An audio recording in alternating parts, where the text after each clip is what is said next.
இந்த நாளின் காலை வேளையிலே ஆண்டவர் நமக்கு தருகிற வார்த்தை யாத்ராகமம் 29வது அதிகாரம் 45வது வசனம். இஸ்ரவேல் புத்திரரின் நடுவே நான் வாசம் பண்ணி அவர்களுக்கு தேவனாயிருப்பேன். இந்த காலை வேளையிலே ஆண்டவர் நமக்கு தருகிற வார்த்தை, நான் உங்கள் நடுவே வாசம் பண்ணி உங்களுக்கு நான் தேவனாயிருப்பேன் என்பதாகும். இஸ்ரவேல் புத்திரர் என்றால் யார்? நாம் எல்லாரும் ஆண்டவரை உண்மையோடு உத்தமத்தோடு சேவிக்கிற, ஆராதிக்கிற, அவரை மகிமைப்படுத்துகிற பிள்ளைகள் எல்லாரும் அவருடைய பிள்ளைகள், அவருடைய இஸ்ரவேல் புத்திரர்களாய் காணப்படுகிறார். அவர்கள் நடுவிலே அவர் வாசம் பண்ணுவாராம். அவர்களுக்கு தேவனாயிருப்பேன் என்று சொல்லி அவர் வாக்கு கொடுக்கிறார். இந்த காலை வேளையிலே ஆண்டவர் மாத்திரம் நம்முடைய நடுவிலே வாசமாய் இருப்பாரே ஆனால் நம்முடைய வாழ்விலே பிரச்சனைகள், போராட்டங்கள் எல்லாம் மறைந்து போகும். பிரியமானவர்களே, இந்த காலை வேளையிலே அந்த ஆண்டவர் நம் மத்தியிலே வாசமாய் இருக்க நாம் நம்முடைய இருதயத்தை ஒப்பு கொடுக்க வேண்டும். அது மாத்திரமல்ல, வாழ்வை அவருடைய சித்தம் செய்வதற்கு நாம் ஒப்பு கொடுக்கும் போது அவர் நம் நடுவே வாசம் பண்ணி நமக்கு தேவனாயிருந்து காரியங்கள் எல்லாவற்றையும் பொறுப்பெடுத்துக் கொண்டு அவர் நடத்துவேன் என்று சொல்லி அவர் வாக்கு கொடுக்கிறார். அன்பான தேவ பிள்ளைகளே, இந்த வார்த்தையை நாம் விசுவாசிப்போம். இந்த நாள் முழுவதும் இதை அறிக்கை செய்து, ஆண்டவரே உங்கள் நடுவே நான் வாசம் பண்ணுவேன் என்று சொல்லி இருக்கிறீங்களேப்பா, என் நடுவில வாசம் பண்ணிருங்கப்பா. என் நடுவிலே வாசம் பண்ணி என்னுடைய வாழ்வில் இருக்கிற பிரச்சனைகள், போராட்டங்கள் எல்லாவற்றையும் மாற்றி போடுங்கப்பா என்று கேட்கும்போது அவர் நிச்சயமாயவைகளை மாற்றி போட்டு நமக்கு தேவனாயிருந்து அவர் வழி நடத்த அவர் உண்மை உள்ள தெய்வமாய் காணப்படுகிறார். அன்பான தெய்வ பிள்ளைகளே, இந்த நாளின் காலை வேளையிலே ஆண்டவர் நம் நடுவே வாசம் பண்ணி நம்முடைய தேவனாயிருக்க நாம் ஒரு சில காரியங்களை செய்ய வேண்டும்.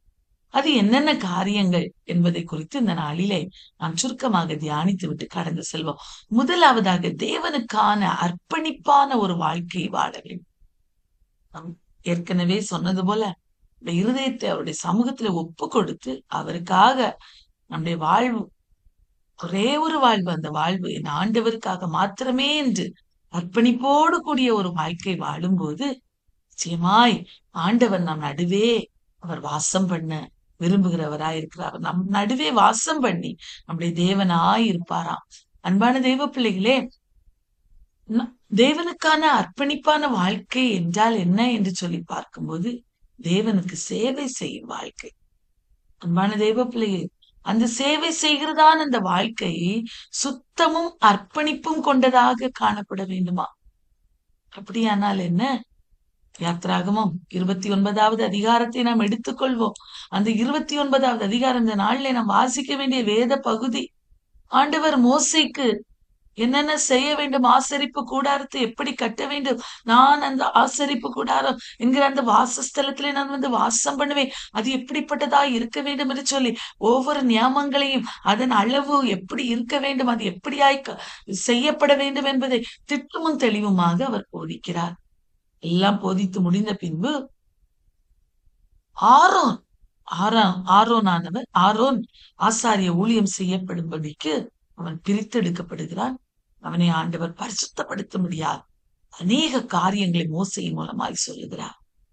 அன்பான தெய்வ பிள்ளையே, காளையும் பழுதற்ற 2 ஆட்டுக்குட்டிகளையும் தெரிந்து கொள்வாயா, ஆட்டுக்கடாக்களையும் தெரிந்து கொள்வாயா, புளிப்பில்லாத அப்பத்தையும் எண்ணெயிலே பிசைந்த புளிப்பில்லா அதிரசங்களையும் எண்ணெயில் பூசப்பட்ட புளிப்பில்லா அடைகளையும் கோதுமையின் மெல்லிய மாவினால் பண்ணி இதை கூடையிலே வைத்து 2 ஆட்டுக்கடாக்களை கொண்டு வந்து, காளைகளையும் 2 ஆட்டுக்கடாக்களை கொண்டு வந்து ஆரோனையும் அவன் குமாரனையும் ஆசரிப்பு கூடாரத்தின் வாசல் முன்பாக சேர பண்ணி அவர்களை தண்ணீரினால் கழுவி அவருடைய வஸ்திரங்கள், அவருடைய உள்சட்டைகள் எல்லாவற்றையும் அவர்களுக்கு கட்டி, அவர்கள் மார்பதகம், பதக்கத்தை, ஏபோத்து, பல காரியங்களை ஆண்டவர் ஏற்கனவே செய்யும்படி செய்கிறார். அந்த எல்லாவற்றையும் அவனுக்கு கட்டி அவன் தலையிலே பாகையை வைத்து அவனை பரிசுத்த கிரீடத்தை பாகையின் மேல் தரித்து அபிஷேக தைலத்தை எடுத்து தலையின் மேல் வார்த்து அவனை அபிஷேகம் செய்வாய. பாருங்க, அபிஷேகம் செய்யறது மாத்திரமல்ல, பாருங்க, அவனை ஒரு அர்ப்பணிக்கணும். அந்த ஊழியத்துக்கென்று ஒரு அர்ப்பணிப்பின் வாழ்க்கை வாழ வேண்டும் என்பதை அவனுக்கு நீ போதிக்கணும். அன்பான தெய்வ பிள்ளைகளே, அது ஒரு நித்திய நியமமான கட்டளை என்பதை அவனுக்கு போதிப்பாயாக என்று சொல்லி ஆண்டவர் மோசேயின் மூலமாய் சொல்லுகிறார். அவனை பிரதிஷ்டை பண்ணுவாயாக. பாருங்க, முதலாவதாக அபிஷேகம் செய்வாயாக. அடுத்து எனக்கு அவன் ஊழியம் செய்யும்படியா பிரதிஷ்டை பண்ணுவாயாக. அடுத்து பாருங்க, அந்த ஆரோனும் அவனுடைய குமாரர்களும் அந்த காளையின் மேலே தங்களுடைய கைகளை வைத்து அந்த காளையை ஆசரிப்பு கூடாரத்து வாசல் அண்டையிலே அவருடைய சன்னிதானத்திலே அதை அடித்து அந்த இரத்தத்துல கொஞ்சம் எடுக்கணுமா. எடுத்து மற்ற இரத்தம் முழுவதையும் பலிபீடத்தின் அடியிலே ஊற்றிட்டு எதெல்லாம் தேவையில்லையோ அதெல்லாம் பலிபீடத்துல தகித்து போட்டு அக்னியினால் சுட்டரித்து ஆண்டவருக்கு முன்பதாக பரிசுத்தப்படுத்தி தூய்மைப்படுத்தி அவர்களை அபிஷேகம் பண்ணி அவர்களை பிரதிஷ்டை பண்ணுவாயா. ஒரு அர்ப்பணிப்பான ஒரு வாழ்க்கை வாழ வேண்டும் என்பதை அவர்களுக்கு நீ போதிக்கணும்னு சொல்லி ஆண்டவர் அங்கே ஆரோனையும் அவருடைய குமாரர்களையும் இந்த ஆசரிப்பு ஊழியத்துக்காக தகுதிப்படுத்துகிறார். ஆசரிப்பு கூடாரத்துக்கு ஏற்ற ஊழியங்கள் ஆண்டவருடைய ஜனங்களுக்கு செய்யக்கூடிய அந்த ஆசாரிய ஊழியத்துக்காக அவர்களை தகுதிப்படுத்துகிறார்கள். அன்பான தேவ பிள்ளையே, இது ஏற்பாட்டின் காலத்திலே நாம் எல்லாரும் லேவியராகும் ஆசாரியர்களாகும் தெரிந்தெடுக்கப்பட்ட ஜனமாகவும் இருக்கிறோம். ஒவ்வொரு நாளும் நாமும் இந்த அர்ப்பணிப்பின் வாழ்க்கை வாழணும். அன்பான தேவ பிள்ளை, ஆரோன் மாத்திரம் அல்ல, நாம் எல்லாரும் ஆரோன்களாய் தெரிந்தெடுக்கப்பட்டவர்கள். நாம் எல்லாரும் அர்ப்பணிப்பு வாழ்க்கை வாழும்படியாய் தெரிந்தெடுக்கப்பட்டவர்கள். ஆண்டவருக்கு என்று சேவை செய்கிற வாழ்க்கைக்காக நாம் தெரிந்தெடுக்கப்பட்டவர்கள். அந்த வாழ்க்கை சுத்தமும் அர்ப்பணிப்பும் கொண்டதாக இருக்க வேண்டும் என்பதை நாம் மறந்து போகாதபடி ஒவ்வொரு நாளும் நம்மை சுத்திகரிக்கிறவர்களாய் ஆண்டவருடைய சன்னிதானத்துல நம்முடைய பலிகளை இட்டு ஆண்டவருடைய பாதத்துல நம்மை சுத்திகரித்து தூய்மைப்படுத்துறவர்களாய் நாம் மாறணும். பிரியமானவர்களே, அடுத்து பாருங்க, பலியிட சொல்லுகிறார். என்ன விதமான 3 விதமான பலிகளை ஆண்டவர் அங்கு ஞாபகப்படுத்துகிறார். பாவ நிவாரண பலி சொல்லி கொடுக்கிறார். பாவ நிவாரண பலி, தகன பலி, சமாதான பலி. அன்பான தேவ பிள்ளையே, பாவ நிவாரண பலியாக அந்த காளையும் ஆட்டுக்கடாக்களையும் தெரிந்தெடுக்க சொல்லுகிறார். தகன பலி, அந்த பலிபீடத்தின் மேல் அந்த காளைகளையும் அந்த ஆடுகளையும் பலியிட்டு தகன பலியாக தகித்து போடணும்னு ஆண்டவர் சொல்லுகிறார். பாவ நிவாரண பலி, தகன பலி, சமாதான பலி, இந்த பலிகளை அவர்கள் செலுத்த வேண்டும் என்று சொல்லி ஆண்டவர் நியமத்தை கட்டளையிடுகிறார். அவர்களை பரிசுத்தப்படுத்தணும். பாருங்க, அந்த பலியை இட்டு அந்த பலியில இருந்து வருகிற அந்த இரத்தத்தை எடுத்து அவருடைய காதுகளில, கையில, காலில என்ன செய்யணுமா? தெளிக்கணுமா. அப்படின்னா என்ன அர்த்தம் தெரியுமா? காது ஆண்டோடைய வார்த்தையை மாத்திரம் கேட்கக்கூடிய ஒரு காதாய் பரிசுத்தப்படுத்தணும். கை அவருடைய சித்தம், அவருக்கேற்ற செயல்களை செய்கிற ஒரு வாழ்க்கை அது குறிக்கிறது. கால் அவர் நடத்துகிற வழிகளிலே நடக்கிற ஒரு பாதையை குறிக்கிறது. இவைகளை நாம் செய்கிறவர்களாய் மாறணும். ஒவ்வொரு நாளும் மாறணும். அன்பான தேவ பிள்ளையே, ஆண்டவருக்கு என்று தெரிந்தெடுக்கப்பட்ட ஜனம், பிரித்தெடுக்கப்பட்ட ஜனம், ஆண்டவருடைய சேவை செய்ய ஒப்படைக்கப்பட்ட ஜனம், அவருக்காக அர்ப்பணிப்பு வாழ்க்கை வாழும்படியாய் பிரித்தெடுக்கப்பட்ட ஜனம் ஒவ்வொரு நாளும் பரிசுத்தத்தின் மேல் பரிசுத்தத்தை பெற்றுக்கொண்டு ஆண்டவரோடு இணைந்து வாழுகிற ஒரு அனுபவத்துக்குள்ளாய் நடத்தப்பட வேண்டும். உண்மையான தெய்வ பிள்ளைகளே, இந்த பலி எல்லாம் எதை குறிக்கிறது? ஆண்டவராய் இயேசு கிறிஸ்து நமக்காக பலியிடப்பட்டார் அல்லவா? பாவ நிவாரண பலியாய், தகன பலியாய், சமாதான பலியாய், குற்ற நிவாரண பலியாய், நிறைய பலிகள், போஜன பலியாய், இப்படி பலதரப்பட்ட பலிகள் வேதத்திலே சொல்லப்பட்டு எல்லா பலியாக ஆண்டவர் நமக்காக பலியானார். பிரியமானவர்களே, அந்த பலியான அந்த இயேசு கிறிஸ்துவுக்கு நேராய் நம்முடைய இருதயத்தை ஒவ்வொரு நாளும் சுத்திகரிக்கிறவர்களாய் காணப்படணும். நம்முடைய வாழ்வு, நம்முடைய காது, கை, கால்கள், உடம்பில் இருக்கிற ஒவ்வொரு அவயவங்களையும் நாம் அவருக்கேற்ற பரிசுத்தமான ஒரு காரியமாய் நாம் சுத்திகரிக்கிறவர்களாய் காணப்படணும். ஏன்னா பரிசுத்தம் இல்லாமல் ஒருவனும் ஆண்டவரை தரிசிக்க முடியாது. ஆண்டவர் சொல்றாரு, நான் பரிசுத்தர் ஆகியால் நீங்கள் எனக்கேற்ற பரிசுத்தராயிருங்கள். பரிசுத்தத்தை அவர் மிகவும் விரும்புகிறார். பிரியமானவர்களே, இந்த காலை வேளையிலே ஒருவேளை பரிசுத்த குலைச்சல்கள் நம்முடைய வாழ்விலே இருக்குமே, ஆனால் இந்த காலை வேளையிலே இந்த பரிசுத்த குலைச்சல்களை நம்முடைய வாழ்வில் இருந்து அகற்றி போட வேண்டும் என்று சொல்லி ஆண்டவர் விரும்புகிறார். நம்மளால் முடியாது. ஆண்டவருடைய சமூகத்துல ஒவ்வொரு நாளும் பலனை கேட்டு அந்த பலனை புதுப்பித்துக் கொள்கிறவர்களாய் காணப்படணும். பிரியமானவர்களே, அன்பான தெய்வ பிள்ளைகளை, மூன்றாவதாக முழுமையான ஒரு கீழ்ப்படிதல். கீழ்ப்படிதல் என்ன என்று சொல்லி பார்க்கும்போது பாருங்க, அந்த ஆரோனும் அவருடைய குமாரனும் பரிசுத்த வஸ்திரங்களை அவர்கள் அந்த பரிசுத்த வஸ்திரங்களினால் அவர்கள் தரிப்பிக்கப்பட்டு, அவர்கள் அபிஷேகம் பண்ணப்பட்டு, அவர்கள் பிரதிஷ்டை பண்ணப்படணும். எத்தனை நாட்கள் என்றால் 7 நாட்கள் அவர்கள் பிரதிஷ்டைப்படுத்தப்படணுமா.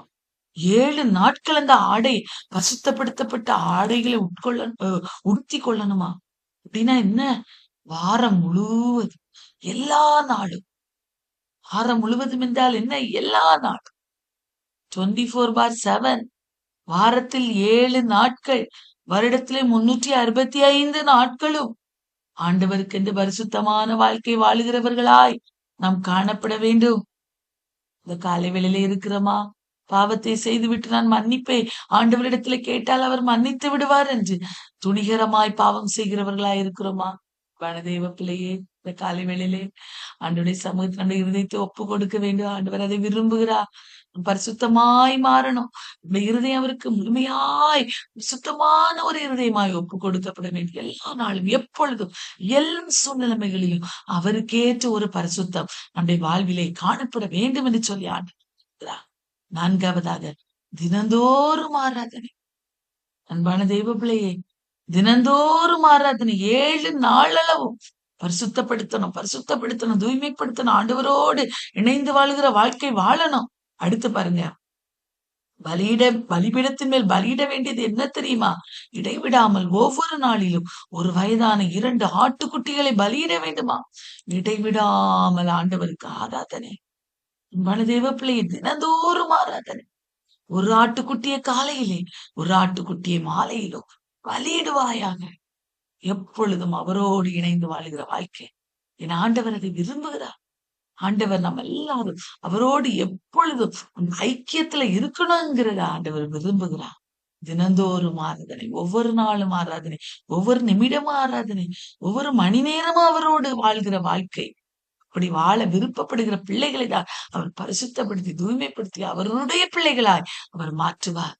இந்த காரியங்களை நாம் செய்யும் போது தேவன் நம்மோடு வாசம் செய்வார். இந்த நாளிலே கொடுத்த வார்த்தை என்ன? நான் அவர்கள் நடுவே வாசம் பண்ணி அவர்களுக்கு தேவனாயிருப்பேன்.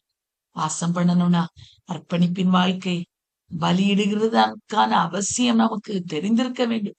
முழுமையான கீழ்ப்படிதல், எப்பொழுதும் ஆண்டவரை தேடுகிற அனுபவம், தினந்தோறும் அவரை ஆராதிக்கிற அனுபவம் நம்மிலே காணப்படணும். ஒரு கன்சிஸ்டன்சி. ஒரு நாள் நான் ஆராதிச்சேன், இன்னொரு நாள் நான் அவரை விட்டுருவேன். ஒரு நாள் நான் வேதம் வாசித்தேன், இன்னொரு நாள் தேவையில்லை, 2 நாள் கழிச்சு வாசித்தா போதும். ஒரு நாள் நான் ப்ரேயர் பண்ணேன், அடுத்த நாள் நான் பண்ண வேண்டிய அவசியம் இல்லை. அப்படி இல்லை, கன்சிஸ்டன்சி. ஒரு நாள் வேலைக்கு போனேன், இன்னொரு நாள் வேலைக்கு போக மாட்டேன்னு சொல்ல முடியாது அல்லவா. ஒவ்வொரு நாளும் அந்த நேரத்துல, குறித்த நேரத்துல அப்படி சமூகத்துல வந்து உட்கார்ந்தவரை மகிமைப்படுத்தும் போது ஆண்டவர் அந்த அப்படிப்பட்ட இருதயங்களில் இருந்து வருகிற விண்ணப்பங்கள், அந்த காரியங்களை அவர் அங்கீகரிக்கிறவராயிருக்கிறார். அங்கீகரித்து அவர் அவர்களோடு, அப்படிப்பட்ட பிள்ளைகளோடு வாசம் பண்ண விரும்புகிறார். அவர்களுக்கு தேவனாயிருக்க விரும்புகிறார். இந்த காலை வேளையிலே ஆண்டவருக்கு இருதயத்தை ஒப்பு கொடுக்க விரும்புகிறீர்களா? ஆண்டவர் நம்முடைய இருதயத்துல வந்து வாசம் பண்ணணும்னு விரும்புறீங்களா? எப்போது என்ன ஆண்டவரை நான் சேவிக்கணும், துதிக்கணும்னு விரும்புறீங்களா? இந்த காலை வேளையிலே இந்த இருதயத்தை ஆண்டவருக்கு ஒப்பு கொடுப்போமா? ஆண்டவருக்கு ஒப்பு கொடுத்த, ஆண்டவரே உமக்கு பிரியமான பிள்ளையா என்ன வாழணும், எப்பொழுதுமே தேடுகிற பிள்ளையா, தினந்தோறுமே ஆராதிக்கிற பிள்ளையா மாறணப்பா, நான் மாறணப்பா என்று சொல்லி கேட்போம். ஆண்டவர் நிச்சயமா பெரிய காரியங்களை நம்முடைய வாழ்விலே செய்வார். நம்ம